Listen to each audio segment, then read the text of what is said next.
位于台北永和区的世界宗教博物馆，临近彼岸广场，是台湾史无前例且具国际性的宗教博物馆。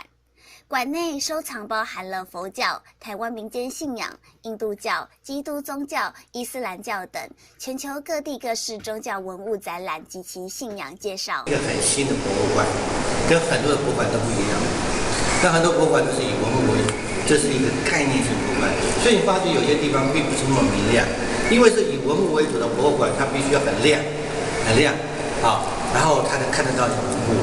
那我们没有文物，有文物，但不是我们最主要的。我们是一个概念性博物馆，向上面向上，可是水呢？水是向下的，所以它是概念性博物馆是不一样的。向下什么？把我们的污浊给带走。世界宗教展示大厅展示世界10大主要的宗教仪典、器物及该教在台湾的发展，提供参观者更深入认识世界各大宗教的机会。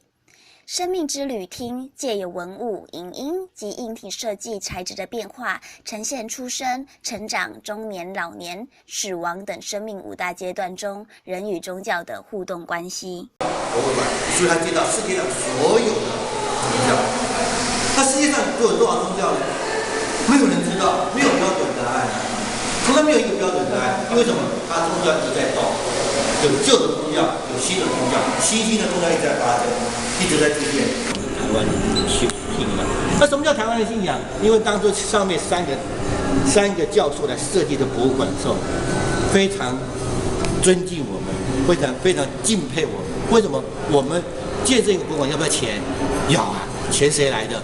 钱是募集台湾的佛教徒大家觉得很奇怪，以西方的思想来讲的话，我去募款天主教徒的钱，那回过头来，天主教徒一定是要求说这个钱要回馈到我的天主教的相关事情上，这是一定的嘛？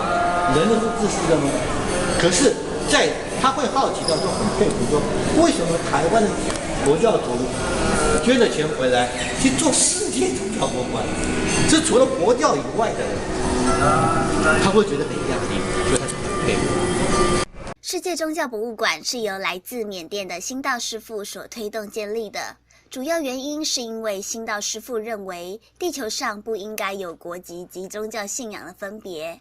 其建立此博物馆的原因是希望借由馆内有关于世界宗教事务的典藏、展览、研究、出版等活动，以增进大众对世界宗教共同的认识，进而学会不同信仰拥有包容与尊重的态度，并提供大众一个正确认识宗教而不过分沉迷于其中的管道，可以说是一座珍藏人类心灵的博物馆。记者张嘉欣、邱玉婷、丁立纯综合报道。